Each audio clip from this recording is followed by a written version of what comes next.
Lee here, and today we're covering Harley Davidson Racing, the Race to the Rally. This game's full of perils, and you have to drive all the way across the country to get to the rally, and forget it, here's the footage. And here is Harley Davidson Racing. There are two things I noticed right off the bat when I started playing this game. One, it's a rip-off of Burnout. If you're not familiar with Burnout, it's a game that kind of rewards you based on dangerous driving, like driving on the wrong side of the road or nearly missing traffic. It's just a total rip-off, and the problem is it half-asses everything. Nothing is that fun. The vehicles just steer like cows. You have 9-minute long tracks with crappy scenery. When you crash, you have just crappy little ragdoll physics that you only get to see for 2 minutes. And the second thing I noticed right off the bat is the music's good. They ripped some pretty good tracks that are good for motorcycle drivers, I guess. I wouldn't know. I'm not a badass myself. I'm a wuss. But this raised a lot of questions. I'm thinking, how the hell did this game get such good music? I know Activision was either the publisher or the developer. I don't know, maybe they said, hey, sure, hey guys, we'll put your music in the new Tony Hawk game, and then a Tony Hawk developer's like, oh, we ran out of room on songs, and just shuffled it over to this crappy title right here. Sure, sometimes you'll hit some pretty sweet jumps, but they're way too far and few between, and even then when you hit the jump, it goes into like this crappy slow motion effect, another Burnout ripoff.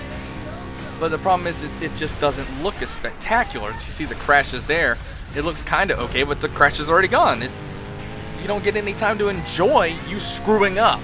And you don't get to enjoy messing up anybody else either. And the physics are just god-awful. Look at that, I just hit that thing and it just went flying. I was going like 30 miles an hour, it's ridiculous. The boost system is broken too because I went to the tutorial mode and specifically said once you gain boost, you can't earn boost while you're using it. That's bullcrap. Here's what you do. At the beginning of the race, you just go on the you just go on the wrong side of the tracks. You know, just go into oncoming traffic, go into boost. There you go. You boost for the entire level if you stay in oncoming traffic. That's broken, and I don't understand why they did that. But it just makes the game less fun. And even when you are in boost mode, there is no real sense of speed. And especially when you're not in boost mode, if you're going 100 miles an hour, it just looks like he's going on a little morning stroll, like nothing's going on. I got bored with this game pretty quick, and what I like to do when I get bored with the games is I try to break them. It didn't take long to break this one. Brace yourselves from totally realistic kick-ass physics. Woo! Look at them ragdolls. Oh god, this game is just so god-awful. I think it retails for maybe $14.99. It's not even worth a few pennies. I just can't believe how terrible this game is. This is one of the worst games I've played on the PlayStation 2.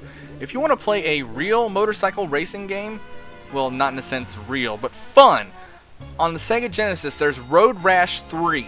You definitely want to pick that game up. If you have a PSP, pick up a game called EA Replay.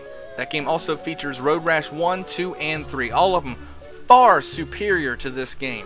You won't get a real sense of speed, but you will have a lot of fun just nailing people with chains, baseball bats. Anyway, I'm going to give this game a hefty... You know what? I'm going to give it a 1.3 out of 10. It's just that bad. Stay away from this one. And if you happen to like Harley Davidsons, sorry, this video game's just a turd. Bye!